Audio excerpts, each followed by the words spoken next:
Video में 2022 में आई historical drama movie शेर शिवराज का एक्सप्लेनेशन करने वाले हैं। ये मूवी वीर शिवाजी महाराज की लाइफ हिस्ट्री को दिखाती है जब उन्होंने अपनी टेक्निक से अफजल खान को मारा था।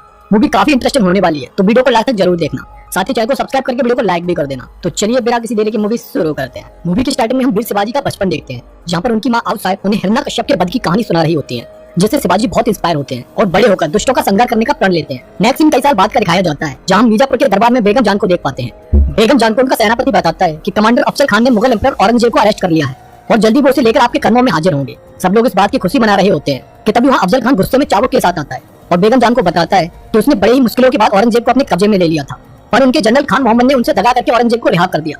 ये सब सुनकर बेगम जान अफजल खान मोहम्मद को सजा देने का हुक्म देती है और फिर अफजल खान मोहम्मद से गले मिलने के बहाने उनका खून कर देता है और सबके सामने उन्हें बुरी तरह चाबुक से मारता है ताकि कोई और उसके खिलाफ जाने की जरूरत नहीं कर सके। नेक्स्ट सीन में हम एक राजा को देखते हैं जिनके पास शिवाजी राजे का लेटर आता है कि वो उनसे मिलने आने वाले हैं, पर राजा ने आज तक शिवाजी राजे को देखा नहीं था। इसीलिए वो शिवाजी राजे के ही एक पर्सन से पूछते हैं कि उन्होंने सुना है कि शिवाजी राजे बहुत वीर हैं, और फिर वहाँ पर एक एक करके शिवाजी राजे के लोगों की एंट्री होती है जो हमेशा शिवाजी राजे के साथ ही रहा करते थे और उनके दोस्त भी थे, जिनमें तानाजी मालूसरे, नायक, येसाजी और भी कई सारे वीर योद्धा थे, जिनके पराक्रम को देखकर राजा शौक हो जाते हैं। और फिर फाइनली शिवाजी राजे की एंट्री होती है, जिसे देखकर राजा बहुत खुश और अचंभित होते हैं। शिवाजी राजे उनके साथ दोस्ती का हाथ बढ़ाते हैं और राजा शिवाजी राजे को गिफ्ट के तौर पर एक तलवार देते हैं जो उन्हें बेहद पसंद आती है। वो उसे अपने माथे से लगाकर बड़े प्यार से स्वीकार करते हैं। उसके बाद शिवाजी राजे अपने लोगों और आउस साहब के साथ बैठे होते हैं, तभी मोरपंथ कुछ लोगों को लेकर आते हैं जो शिवाजी राजे को एक नक्शा दिखाते हैं। दरअसल शिवाजी राजे अपने लिए प्रतापगढ़ का किला बनवा रहे थे। शिवाजी राजे उनसे जल्द से जल्द प्रतापगढ़ किले को बनाने का ऑर्डर देते हैं। आउस साहब शिवाजी राजे से कहती हैं कि उनके फादर ने जो स्वराज्य का सपना देखा था वो जल्दी ही पूरा होने वाला है।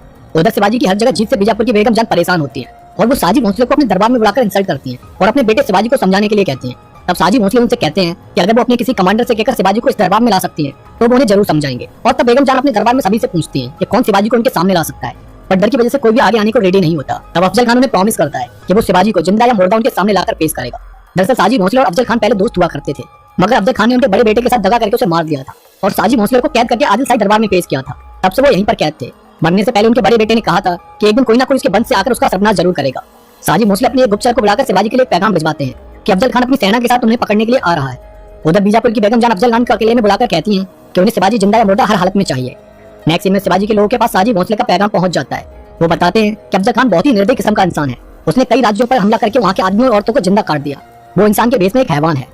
उसके बाद अफजल खान अपनी अलग अलग टुकड़ियां बनाकर शिवाजी की तरफ निकल पड़ता है। उधर इस बारे में शिवाजी को जब पता चलता है तो उन्होंने सुना होता है कि अफजल खान देखने में काफी बड़ा कद का है और काफी ताकतवर भी है, और इसी के बारे में और जानने के लिए वो नायक से कहते हैं। नायक भेष बदलकर अफजल खान के खेमे में पहुंच जाता है, जहाँ पर वो एक मौलवी बनकर गए हुए होते हैं।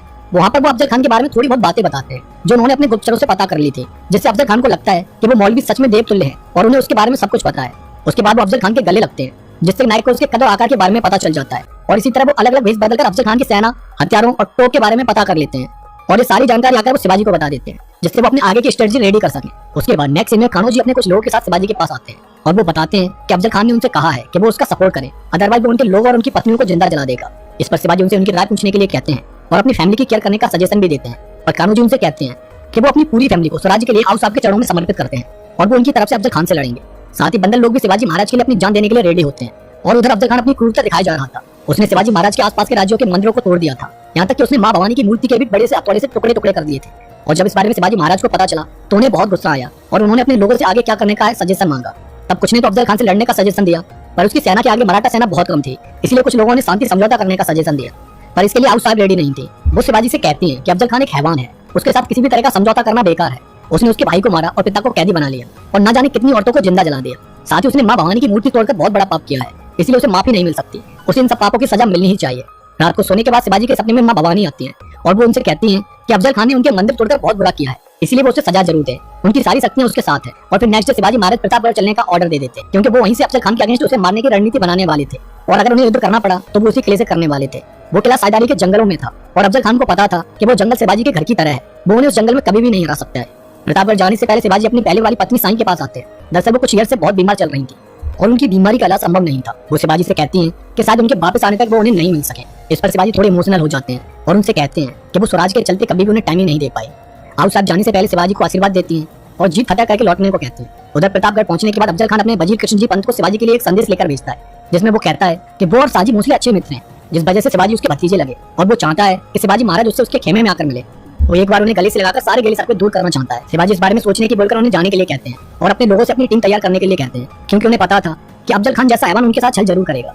और इस बार शिवाजी अपने वजीर गोपीनाथ पंत को अफजल खान के पास भेजते हैं जहाँ पर गोपीनाथ पंत अपनी मीठी बातों से अफजल खान की तारीफ करके उसे अपनी बातों में लेने की कोशिश करते हैं और फिर शिवाजी द्वारा दी गई तलवार को वो गिफ्ट के तौर पर अफजल खान को दे देते हैं। यह देखकर अफजल खान गुस्सा हो जाता है और उस तलवार को तोड़कर फेंक देता है, क्योंकि वो सिर्फ एक बार शिवाजी से मिलना चाहता था, जिसके लिए गोपीनाथ पंत बहाने बना रहे थे, क्योंकि वो अफजल खान की स्ट्रेटजी जानने की कोशिश कर रहे थे। उधर शिवाजी को अपने लोगों से पता चलता है कि अफजल खान काफी एरोगेंट और गुस्से वाला पर्सन है, इसलिए वो प्लान करते हैं कि उन्हें उसके इस गुस्से को बढ़ाना होगा, जैसे उसका माइंड अपसेट हो जाए और वो कुछ गलत कदम उठा सके।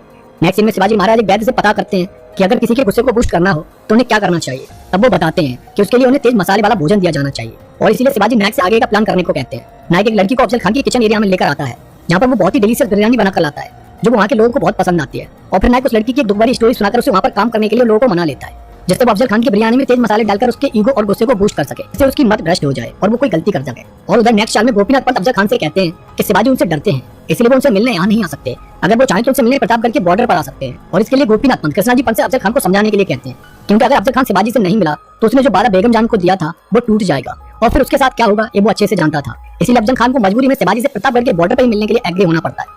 यह खबर सुनकर शिवाजी महाराज बहुत खुश होते हैं।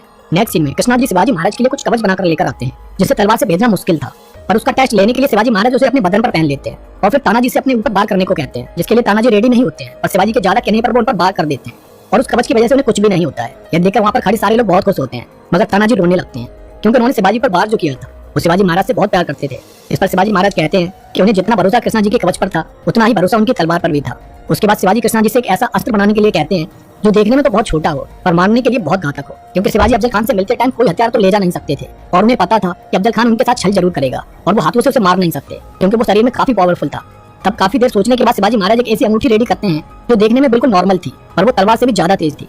उधर गोपीनाथ पंत अफजल खान से परमिशन लेते हैं कि शिवाजी महाराज उनके बाजार से कुछ ज्वेलरी खरीदना चाहते हैं, जो बाद में उन्हें गिफ्ट के तौर पर दे दिए जाएंगे।